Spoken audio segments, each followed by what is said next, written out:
Whether it's a video game, a movie, or your favorite bedtime story, the elements that keep us entangled are fairly universal.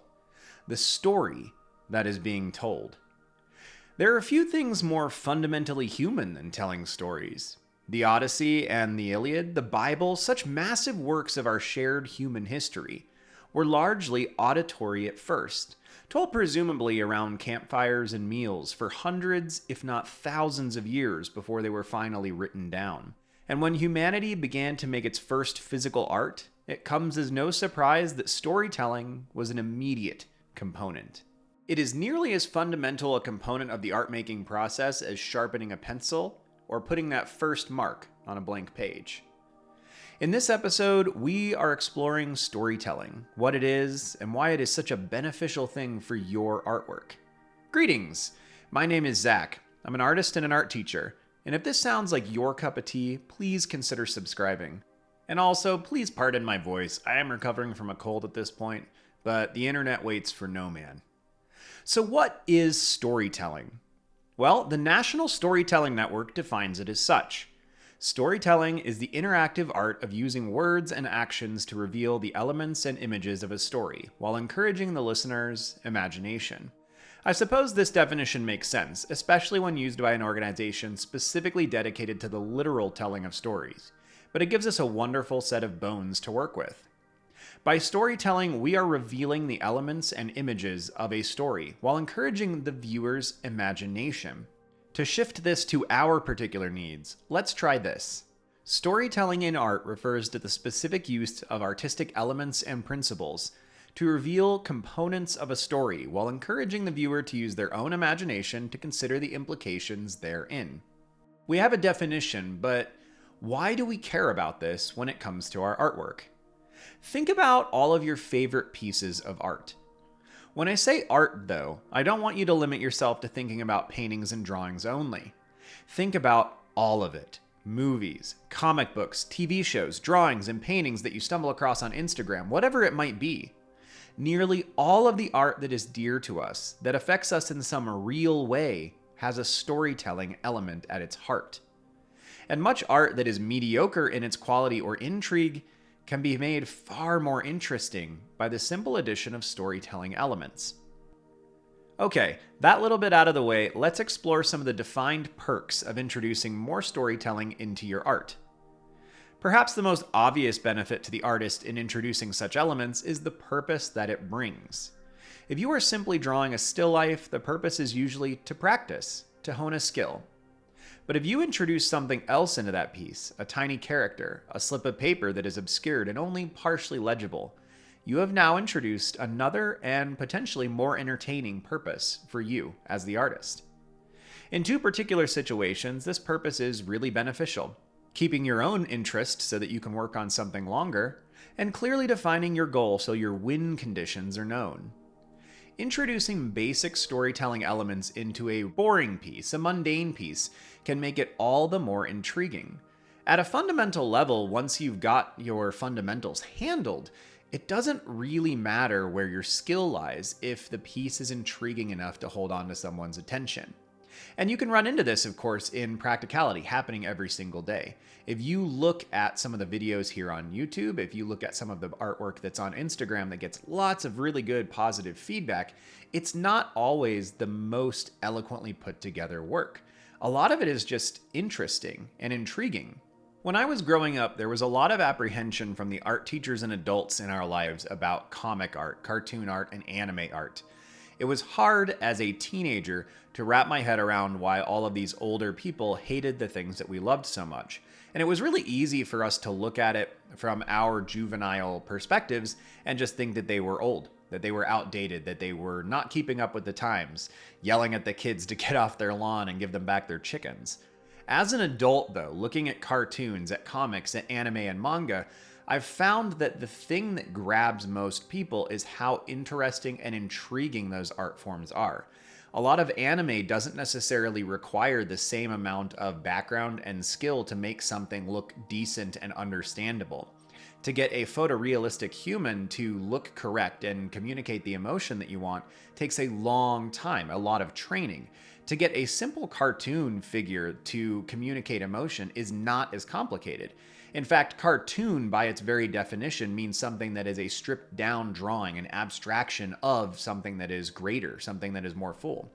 Part of what we love about cartoons and comics is that they allow us to hone in on what's important in the image. I'm not saying it's a lesser art form, but I think it's undeniable that it takes less time and less skill to make a little teeny cartoon like you would see in the Far Side comics or Calvin and Hobbes than it does to make a photorealistic portrait.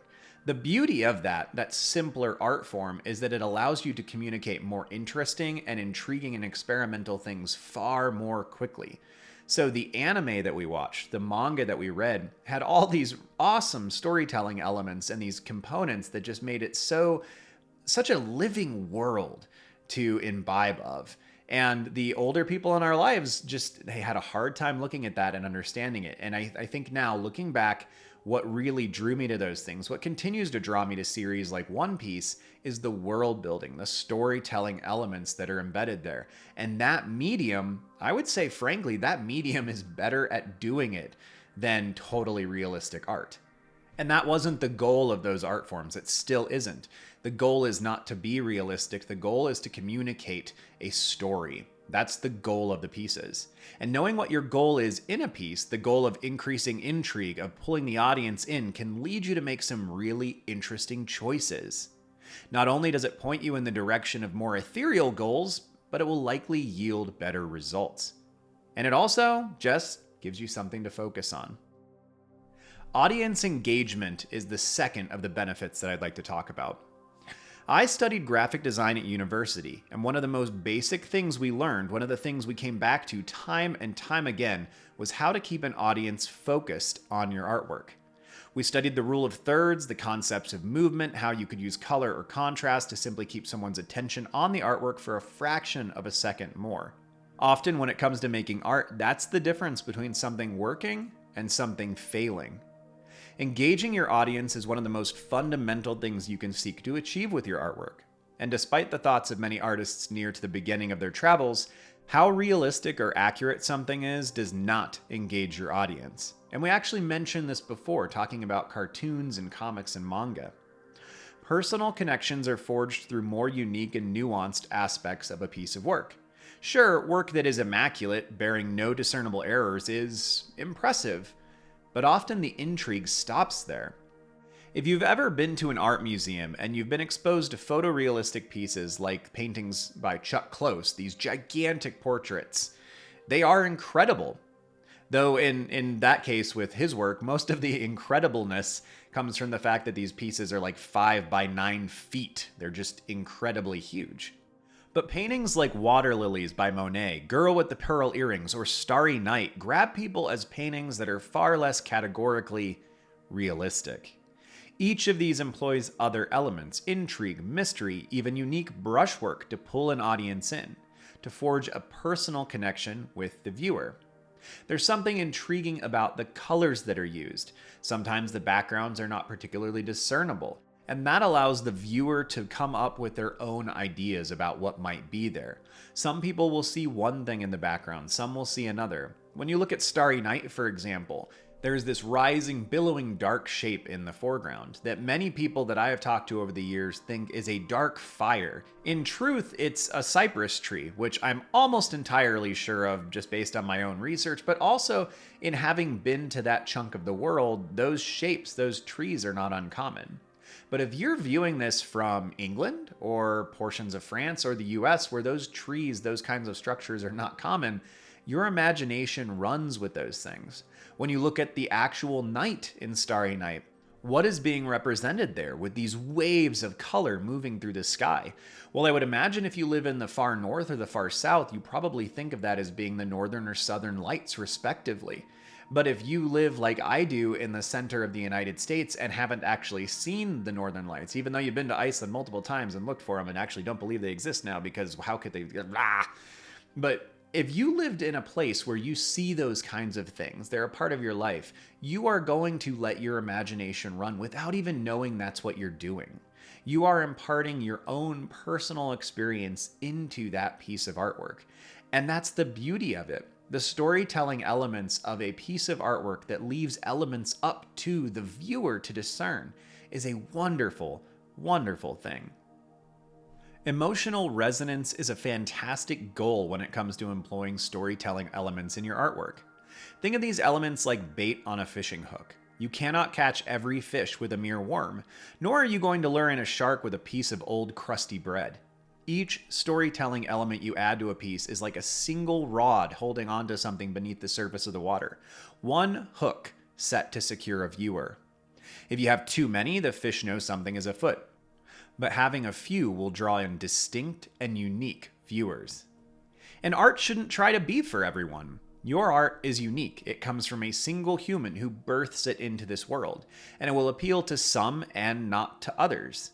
When someone isn't taken with your art, there is a chance it has something to do with you. Sure, your lack of skill may be some of the decisions you made, but increasingly, as you improve, as you mature as an artist, it will come down to them simply not being the audience member for your artwork.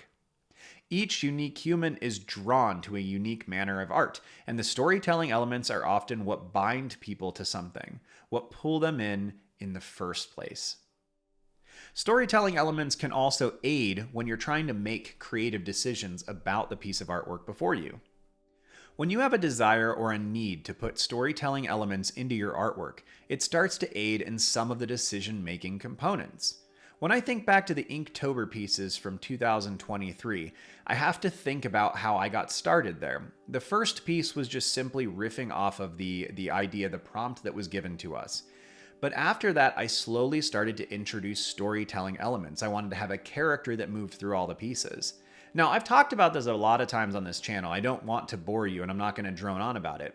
But the one thing that I want to talk about is that the storytelling components that I decided were important for me to put into those pieces, which originally just started as a manner of showing scale. I put the tiny little character in there because that was the only way that I could show you that this spider was huge. If I just have a painting or a drawing of a spider, it doesn't necessarily have anything to tell you what size it is.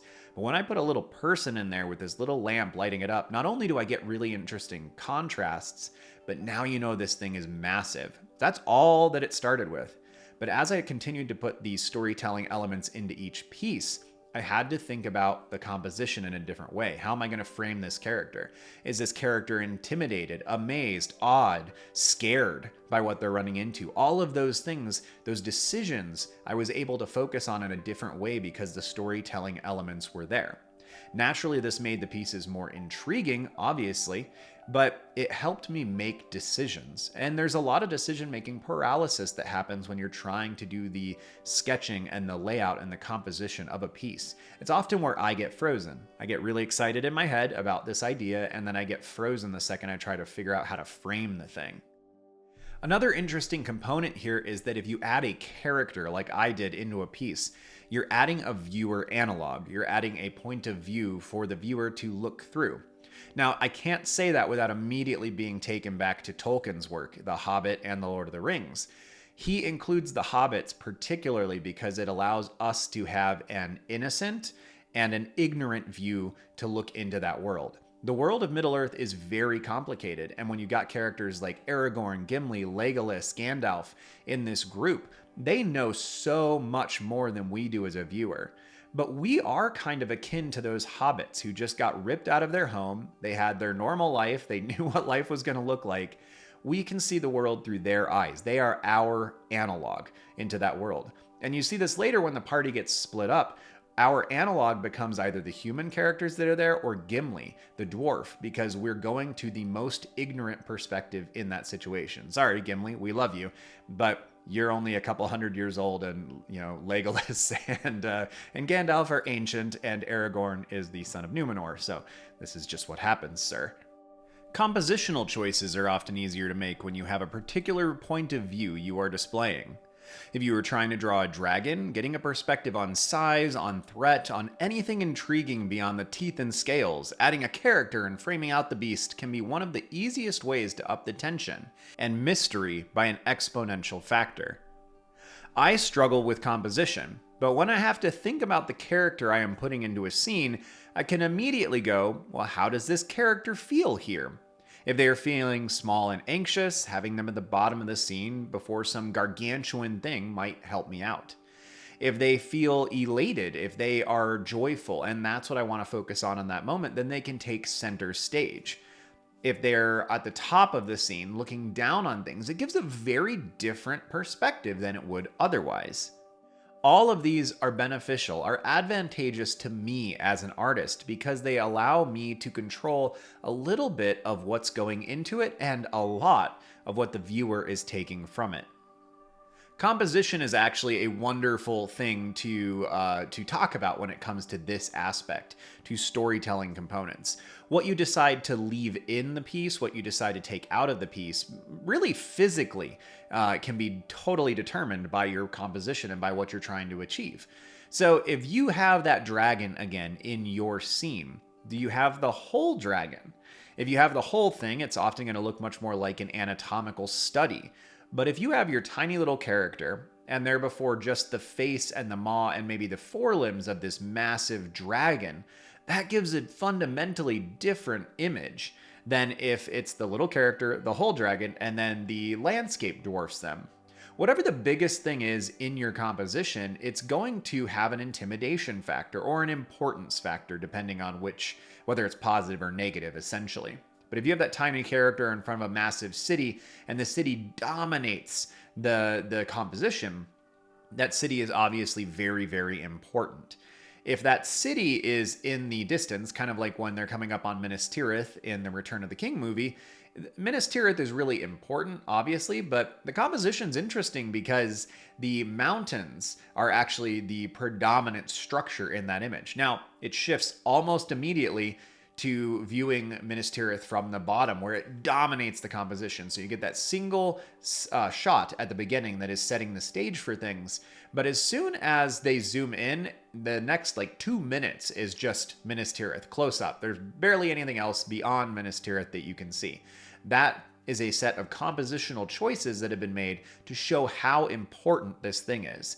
When you have not that I'm a fan of the Hobbit movies, but when you have the scenes with Bilbo and Smaug inside of the mountain, it's obviously framed in a way where you seldom see all of the dragon at once. You only see bits and pieces. That makes Bilbo seem small, and it also makes Smaug and the mountain seem massive and terrifying and intimidating. These are compositional choices that are driven by the storytelling elements.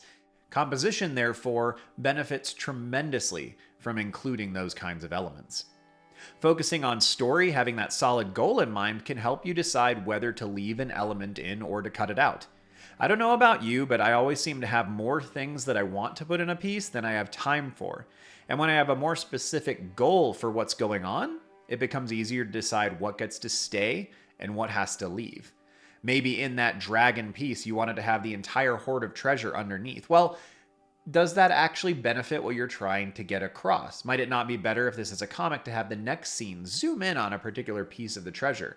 But is it really going to benefit this image that is trying to say this dragon is huge and it's scary if there are 10,000 beautifully illustrated things underneath it?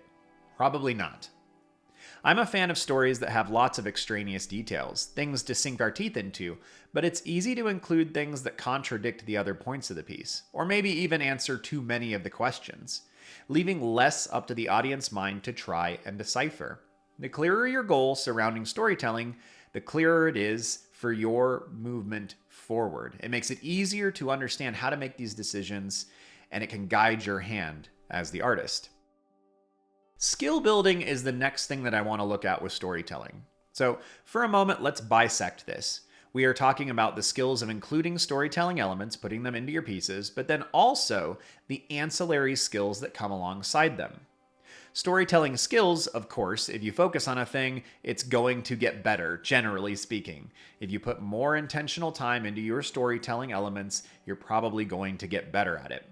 As with most things, it might seem a little awkward at first as you start to put things in, as you start to allude to events both before or after the image takes place.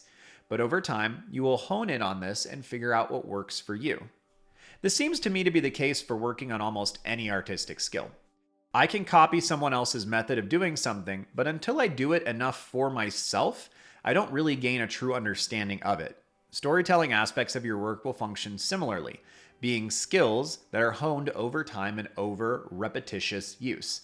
I run into this a lot when I work from reference. If I'm not letting myself really think about what I'm working on, or if I don't do my own version of it right afterward, I find that I just replicate the thing.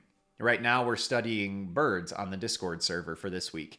As I draw the birds, if I let my mind slip into an automatic mode where I just replicate the thing, I don't actually learn a whole lot. I find that the most beneficial thing to do in that situation, that very specific situation, is to think about what's happening. Why is this shadow here? The bird's head is facing this way, the body seems to be facing this way. Can I think about those as cubes or spheres and where they're pointing? Can I try to draw this bird with its mouth closed or mouth open, the opposite of whatever it was? Can I try to draw my own version of this bird afterwards? All of those things are skills that I get from implementing something I practiced and learned in my own way, and storytelling elements seem to function similarly. You can copy how somebody else includes pop culture references in their work to add storytelling elements to things, but until you try to do it yourself, you're likely not really going to metabolize that skill. Now, there are also ancillary and analog skills that get developed when you put storytelling things into your work. This is one of those funny things, the unintended advantages to working on projects, on exploring any particular topic. There are always ancillary things that get roped in. You love characters. Well, you end up focusing on cloth pretty quickly, and without too much straying, you found yourself needing to design better scenes and backgrounds to throw them in, and wait, that scene's boring. Let's take a look at the composition. Things spiral quickly. When you focus on any particular thing, if you do anything other than just working from reference, you are naturally going to delve into other artistic skills. And sometimes just having something to focus on, a specific thing that you're working toward, is all that you need to develop a plethora of artistic skills. That's how a lot of exploration functions when it comes to art. You focus on a single thing, and because nothing exists in an artistic vacuum, you end up developing other interests and skills as well. Personal fulfillment is the next thing that I want to talk about. I feel like I usually leave these kinds of reasons to the end, and I am conflicted about whether that is a wise move or whether I should move the, easier things to talking about at the beginning of the podcasts. On one hand, it seems simple to talk about personal fulfillment, that you should put storytelling elements into your art for the sheer joy of doing so, because it's fun, because it will make your art easier for you to become attached to. Does this seem silly? I know it shouldn't, but when I am preparing these podcasts, I have a tendency to order things in a certain way, and after 40 of them, I'm wondering why I put things like this at the end. If I had to think about it for a moment, I would suggest that these are more ethereal reasons.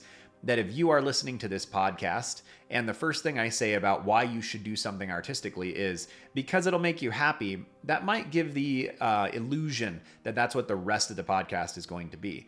I have a tendency to try to look at these things really logically, to bring to bear the knowledge that I gained from my 20 plus years of working artistically, but from 11 years of working with middle and high school students. So I try to bring things that aren't necessarily answers to these questions for me in particular, but more an analysis of the human nature and human condition when it comes to working on art. Because that's the way that I tend, I try to make sure that all of my reasons at the beginning of the podcasts are all very logical, and then I slowly shift into the emotional things as we go. This hasn't necessarily been a logical decision, which seems ironic considering how the rest of this paragraph has gone so far, but it does seem to be the architecture that I've laid forth for myself.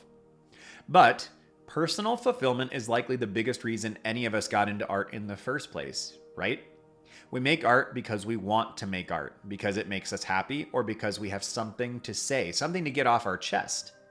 So if the storytelling elements make you happy, if they increase your overall joy when it comes to your pieces, that's probably enough reason right there. And if you don't think that it is, if you think that all the other reasons need to be there, then you really need to understand that making art for art's sake is totally fine. We have an obsession, especially in the United States right now, but I think in our modern culture that everything needs to be efficient and productive. And while I have certainly succumbed to that in my professional life and my personal life, it is not reality. It is good to take time to do things that bring you happiness. It is good to take time to do things that bring you joy, that make your life better. That's just part of being human. And though sometimes we feel like that's not okay, that our time is unjustified if it's not productive, that's just not true. Examine where that comes from, if that's the perspective that you have, and try to figure out where that comes from, because the older I get, the more I understand that time on earth here is fleeting and joy is important, both our personal joy and the joy that we bring to other people. And art, by and large, is something we're drawn to because of joy. So seek whatever joy you can find in your work, mine for joy, and hone in on it when you find it lurking in the mire of the day to day.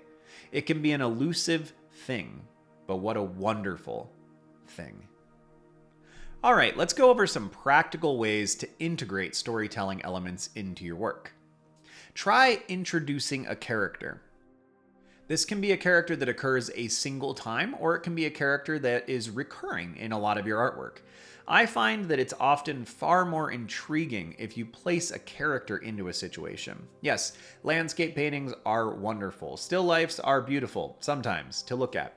But if you throw a character into any piece that you make, it all of a sudden has a story behind it. How did the character get there? What is the character doing? What's going to happen in the future?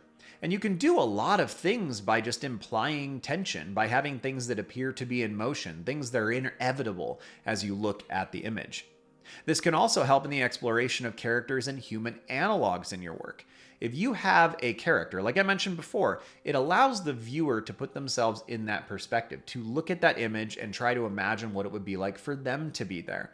There are so many ways that you can go about this, but putting a character into your art might be one of the easiest ways to kind of manipulate things. Now, this doesn't need to be as complicated as learning how to draw figures. You could obviously go with cartoons or comic representations. You could also just like slap eyes or a smile onto things that wouldn't normally have it. Imagine you've got this beautiful landscape painting and you put eyes on one of the rocks and they're kind of like shrewd, looking to the side in a manipulative way where you're like, what is this thing? Is this rock alive? Is something transformed into a rock? What's going on here? And that's kind of the goal when you try to do this, when you try to manage it in this way. When you're putting storytelling elements in this capacity, part of what you're doing is just trying to grab the audience member and have them look at it for a couple more seconds and ask some questions. Let their imagination run wild for a moment about what is actually happening in this piece. Try introducing elements that allude to a story without giving all the answers. So think about the names of streets in a drawing, right? This is just one random example, but if you have a scene that is just a perspective drawing, maybe you're just practicing drawing a street or a city or a small town, think about the words that are included on things. This could be the street signs themselves. This could be the names of businesses. This could be the logos and the things that are on characters' shirts in your image. All of these allude to things. You can have a really normal scene and you just have some words that are like, well, hold on. What is that alluding to? What does that mean? That's not something that I would normally see in this. When you throw in elements that are just outside of the ordinary, they start to prod the viewer's mind and they start to let their imagination run wild and think about what's really happening here.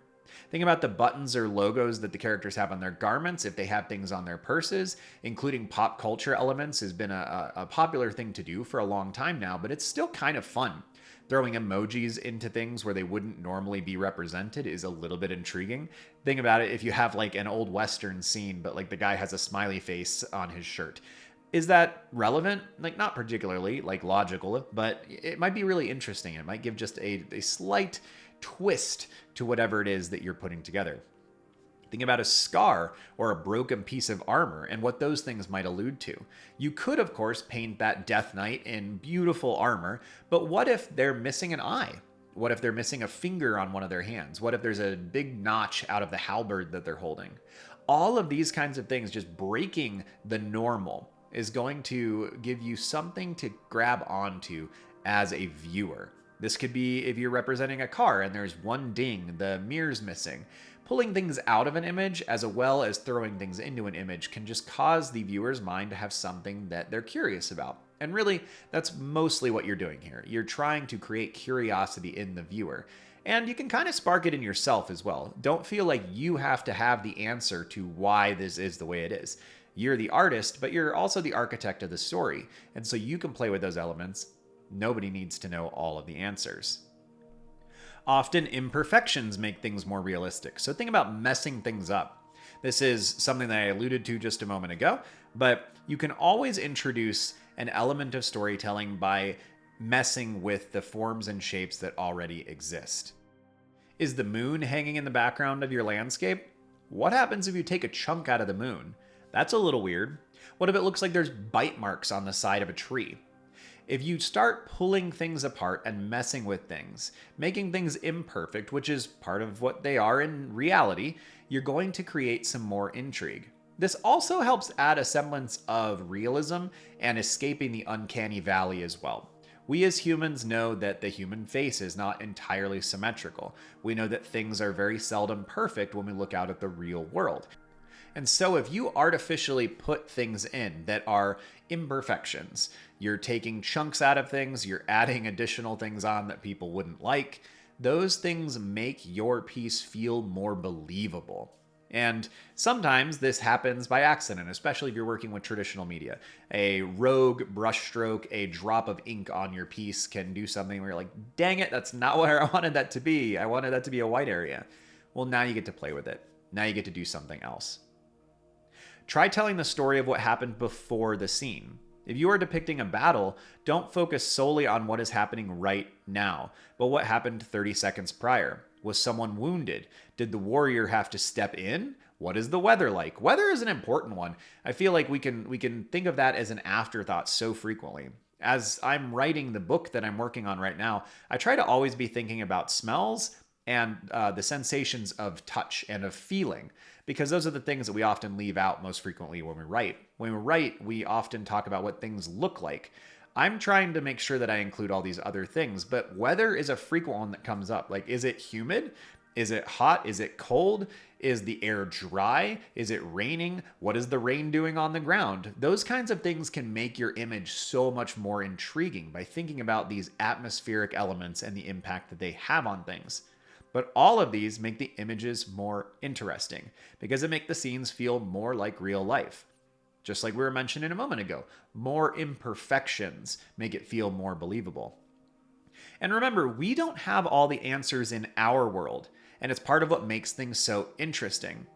Tolkien in Lord of the Rings never defined who Tom Bombadil was, this bizarre character at the beginning of the Fellowship of the Ring who is totally unfazed by the ring, and he claims to be the oldest thing in Middle-earth. And yet, even when Tolkien was asked to clarify who he was, he basically said, I don't know. He's just there. And I think it's wonderful. And it's kind of hard as an author, as a creative, to not seek to define all the things. But I think Tolkien, in his wisdom, knew that we don't have all the answers about the world. He was a devout Catholic. So, of course, he was looking at things from the perspective that all of creation was built by an omnipotent, omnipresent deity. And he's going, well, I can't understand how God functions, so why would people understand everything in the mythos that I'm building in these books? And it's part of what makes them so enduring. It's part of the reason why there are still so many theories for all these things floating around on the internet, because Tolkien left things up to our imagination, and we get to play with those things. We like theorizing about things. We like talking about them years later. And that's audience engagement. That is your viewers letting their imaginations run wild and think about what's happening inside your piece. Well, as always, thank you for listening. This one has been fun, thinking about storytelling elements and how they can have a massive beneficial impact on your artwork. For me, it's obviously really important. Even this bizarre unicorn I'm working on here, there's a story behind this weird creature and why it has these skinny, awkward legs in the back. I don't even know the answers to this story, but for me, it's more intriguing to work on it. And so I hope that these benefits, this discussion has been helpful to you in some way. If you'd like to hear more about it, let me know in the comments below. I would be happy to ramble again. And if you have any questions or things that you feel like I didn't cover, I would also like to hear about those. If you want to join in our Discord community, there's a link for it below. We work on drawings like what you're watching happening in the background here, and we do weekly studies, like I mentioned the birds earlier. These are not a stressful thing. The goal of these is just for us to have a little bit of accountability, but mostly a group of friendly people to work alongside as we all labor to improve our artistic endeavors. And if you would like to support the channel, you can do so through the Patreon link below. And thank you to patron Who, What, Where, When for your support. It is much appreciated. Well, have a good one, y'all. See you soon.